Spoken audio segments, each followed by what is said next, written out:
Welcome back to Post Projects and Project 818 SRX. Ta-da! I passed!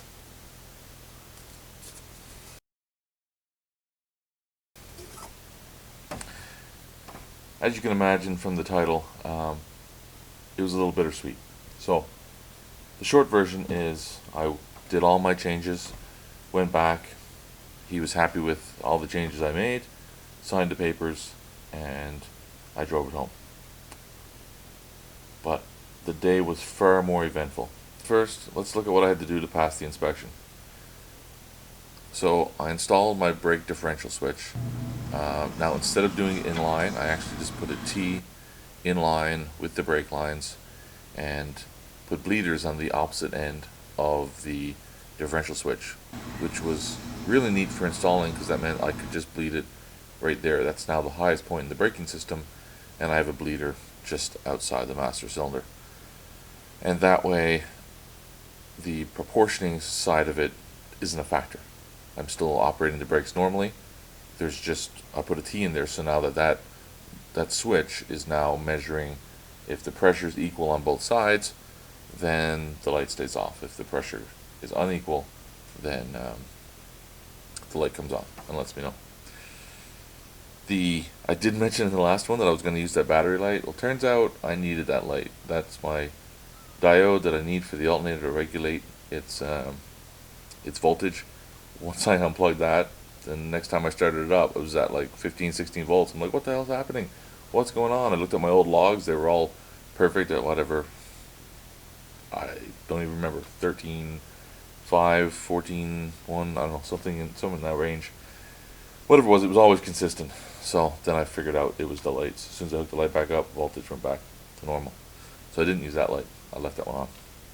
So now I know if that light's on, my alternator is actually working properly. Which I guess I could put in a relay and make the light work like a regular battery light. Just not a priority. So I got that done. And besides an absolute mess of brake fluid, it was fairly straightforward. Thanks to my buddy Nick for running to a scrapyard and get me the GM fitting for the GM pigtail so that I could hook that up and get to my appointment. So that was the last thing I had to hook up. Okay, I got my brake light, which I just took a chrome one, like Harbor Freight style, spray painted it black, taped it on there. I mean, I still had to not have it ugly chrome. Just taped it to the roll bar. That works for now. It's coming off right away, and I'm going to do, like I said before, probably on the wing. Swapped out my battery tie down, the rubber strap I had. Now it's an aluminum piece with two threaded rods on either side. Just like your typical battery tie down. And then, last but not least, certainly not least, I struggled with a couple of variations of this defrost. So you guys all seen the initial one I had just laid on the dash. So I was like, the guy mention that I had to have something along the edge of the dash. So I knew it was going to be temporary. So I actually took some shop vac hose, ran it from underneath the dash all along the front, and cut slots in it so that when you turn it on, you get hot air coming up on the windshield. Pretty ghetto. That's not quite as ghetto as what's under the dash. First, let me show you how it works. You just press this button, and now we have hot air blowing. But it doesn't have enough voltage because my trickle charger sucks, and basically my battery is completely drained, and it's just hooked up to another battery there right now with booster cables, just to show that. But let me show you what's underneath. It's a little backyard, but there's a 2000 watt inverter I had for a different project, and a $15 hairdryer from Walmart connected to my shop vac hose with the slip scuttle, and well, it did the trick. Now for the story. So I was driving there as normal. I'd already driven there once before, and the car did just fine. So I was just driving there normal, and all of a sudden I'm almost there, and I pull up to a red light, and as I brake, the car just pulls violently to one side. I'm like, that's weird. Like it, yeah, it was just, as soon as I braked, it was just a jerk. And I was like, that's really weird. And then, of course, well, I'm nervous. Why did it do that? I just fixed all my suspension stuff, double checked it, it was all tight. But I was almost there. So then as I start driving off, I'm looking, I was like, wait, my oil pressure is like almost completely gone. At this point, I'm not putting the two together. And I'm looking, and it's like dangerously, like 10% or 10 psi or less. Mind you, I'm only at like 1500 RPMs tops, because now I'm paranoid there's something drastically wrong with the car. It doesn't help that it's cold out, and there's like storm clouds looming, like it's about to rain. I don't have a top, but I'm almost there. I'm like a couple of miles away. So I just kind of keep the RPMs as low as possible. I'm watching the gauge. It doesn't quite go down to 0. So I limp it there, and as soon as I pull up front, I shut it off. And I start looking. It doesn't take long to figure it out. That an oil line burst in the front. This whole wheel is covered in oil. I ended up having, I still have on the floor in here, oil on the floor, in the passenger well. I lift up the hood, there's oil everywhere.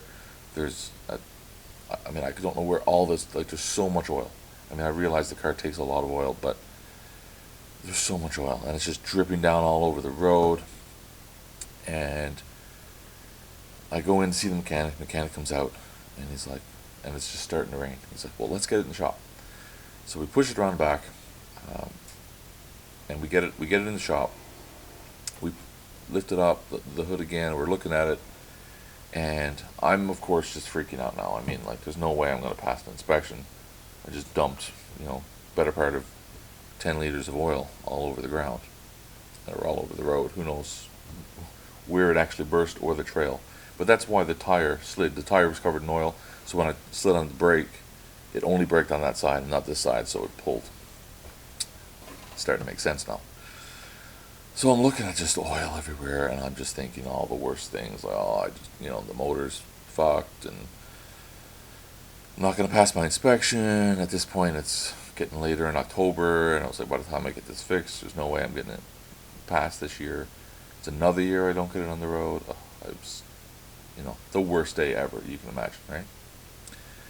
So the mechanic, just being a mechanic, he doesn't have all these 6 years of looming pressure of finishing it on his shoulders. He looks at it and he's like, we figured out it was one of the oil cooler lines. He's like, think we can just bypass this, right, to get you home? I'm like, well, yeah, I can just hack one of these hoses and do a loop around it. I had a thermostat in the front for bypassing the oil cooler lines. And he's like, well, did you want to do that yourself, or did you want us to help you with that? And I was like, well, no, if you give me some tools, I can do it myself. So he gives me some tools, and he goes, okay, I'll get started on the paperwork.